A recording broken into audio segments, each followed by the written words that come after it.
Greeting, stranger. It is good to see you again. It has certainly been a little longer than I would have anticipated. It seems that my business here has not concluded as peacefully as I would have liked. Still, I suppose we could have expected nothing less from a town as corrupt and hostile as Oregent. I am back now, prepared for the journey ahead to Falcon's Hollow. I am sure a relatively brief delay has not harmed our prospects. The town is not going anywhere. Come, climb on. Let's get underway. It will be a cold day in the pit before I let a journey begin without sharing my knowledge. Yet you already have an overview of every region of Andoran. Make no mistake, this country has much more to offer in both breadth and depth than I could ever hope to do justice in relatively brief expositions. But I nevertheless feel as though a new topic is in order, at least for now.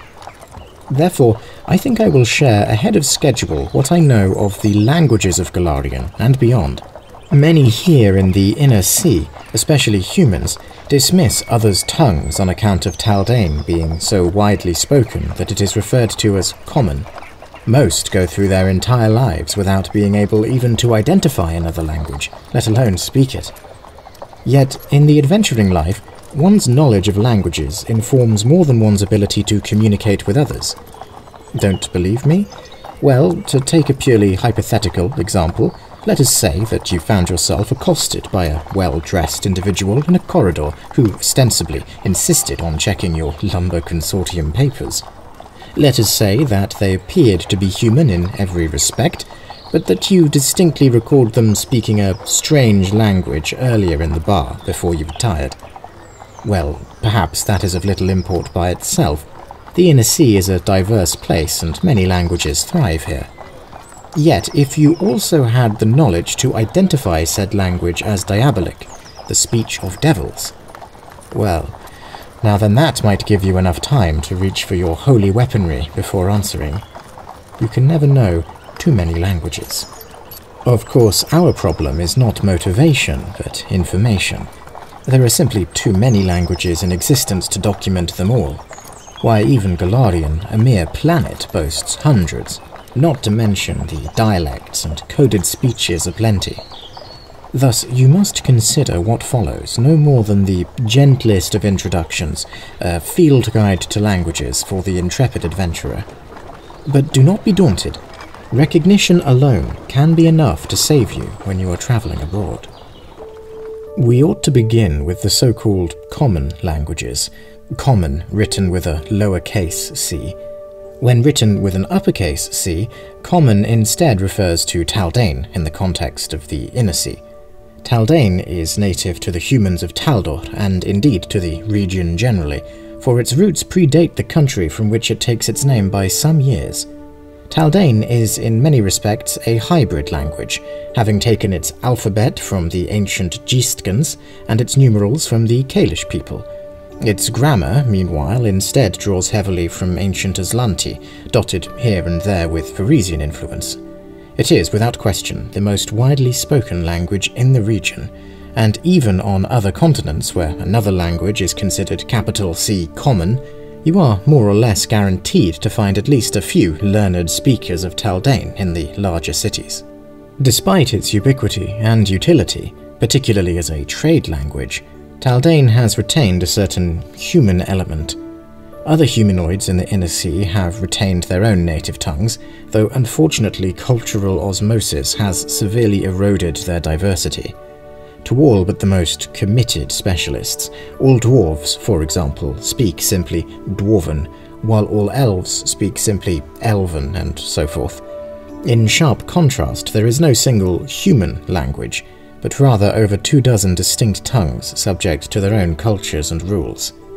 Of course, there are individual dialects and exceptions, but in general the popular dominance of humanity over other ancestries has undermined the viability of maintaining multiple languages for each of them. It was not always so, but these are the times in which we live. Still, that only makes these languages all the more critical. In addition to Dwarven and Elven, we must also add Halfling, spoken by Halflings, Gnomish, spoken by Gnomes, Goblin, spoken by Goblinoids, including goblins but also bugbears and hobgoblins, and Orcish, spoken by orcs. It would be almost offensively myopic of me to attempt to teach you how to identify every language robustly. It takes years of experience and exposure, and travelling far and wide will do more than any tome. However, I will offer these morsels of information to serve as a starting point for you. Dwarven shares its writing system with Petron, and relies more on consonants than vowels. This fact is responsible for the harshness of the language to non-native speakers. Elven, on the other hand, boasts no fewer than 9 distinct vowels, and is famously challenging to learn. With an alphabet 33 letters long, few have the patience to study it seriously. It is actually another hybrid language, having been developed by the elves from Fae to incorporate a larger vocabulary that borrows from Draconic and Empyrean. Consequently, the language sounds truly bizarre to listen to for any length of time. Halfling is a curious case. Halflings and humans seem to have coexisted since time immemorial, so it is odd that distinct languages have emerged for both groups. However, the explanation actually lies in recent history. Halfling developed as a language among halfling slaves in Cheliax, a sort of coded form of Taldane. Consequently, its grammar is largely identical, and its vocabulary is also stylistically similar, though ultimately the tongue is distinct enough to be considered its own language. Nevertheless, it is probably the easiest second language for a native Taldane speaker to learn. Halfling is finally noteworthy because it retains a great deal more dialectal diversity than the other languages we will speak about today. Gnomish holds the record, quite proudly I might add, for having the largest vocabulary of any known language. And I do not mean by cheating compound words together, I mean that it possesses a genuinely enormous lexicon. It has been influenced by Aklo, an eldritch Darklands language rarely known to mortals, and so sounds rather hostile to the untrained ear. Goblin is similar to Halfling in the sense that it possesses more distinct dialects than its companion languages, though these are not divided by region, but rather by ancestry. When spoken by goblins, the language is very highly pitched, fast and staccato, often described as yapping by insensitive humans. The hobgoblin dialect is more straightforward and very metaphor-resistant. Most distinctly, bugbears speak Goblin with far more sibilance than their kin, and stress S and F sounds. The bugbear dialect of Goblin can really make your head tingle when spoken properly.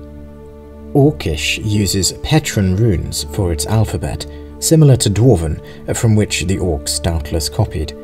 The language is similarly harsh and guttural, with a reliance on consonants, though the grammar and vocabulary are distinct enough that most people can tell the difference between the two. Now, in addition to these languages, we must also consider the common languages not uniquely associated with particular ancestries. Namely, these are Draconic, Fae, Jotun, and Sakvroth.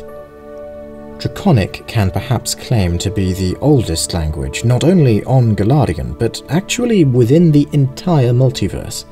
Almost every other language demonstrates at least a modest influence from this ancient and noble tongue.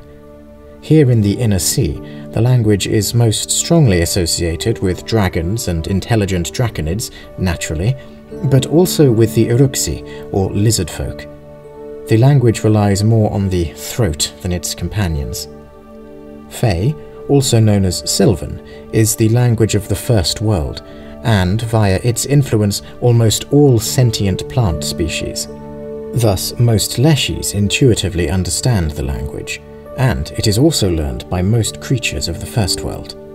The only major exception are gremlins, who prefer living within the material universe and thus do not normally understand the language.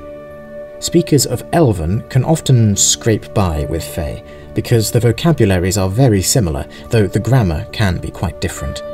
Fae is also the opposite of Gnomish in scope, with an almost restrictively small lexicon.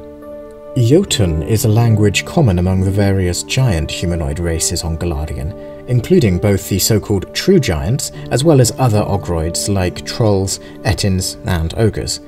Its origin is similar to Halfling, having originated as a blended common tongue among the various giant races that had been enslaved by the Rune Lords during the reign of Thassalon before Earthfall. As such, the grammar and lexicon are fusions of Thessalonian, an ancient human language, and Cyclops, an ancient tongue named by us after its last remaining speakers, but that used to be shared across many giant tribes. Sakvroth is the final common language here in the Inner Sea, meaning that you could reasonably expect to locate a native speaker in any part of the land, or under it in this case. Sakvroth is the language of the Darklands here, used for commerce and convenience by most speakers. It is usually called Undercommon by us surface dwellers, though that term has recently fallen out of favour after it became clear how misleading it is. Firstly, Sakvroth, like Taldane, is only the most commonly spoken Darklands language here, whereas other parts of the Darklands, particularly in the Far East, favour other tongues. Secondly, calling it Undercommon implies that it is a human language, whereas its origins are actually closest to Elven. Indeed, the Drow, sometimes but falsely also called the Dark Elves, developed the language as an offshoot of their original mother tongue. Today, the two are not mutually intelligible, mostly due to the influence of Orvian, the ancient language of the Orvian vaults in the very depths of the Darklands, whose words are seldom uttered where the wind can carry them. Nevertheless, Elven speakers certainly have an advantage in learning the language, and individuals without knowledge of either language will struggle to communicate with the residents of the Darklands. Well, stranger, that is a brief introduction to the languages of Golarion, but we have plenty more to go. To do the less common tongues justice, however, I will need a little more time to organise my thoughts about them. We are rapidly leaving the comfort of the material and venturing waywardly into the worlds of celestials, elementals, monitors, and fiends.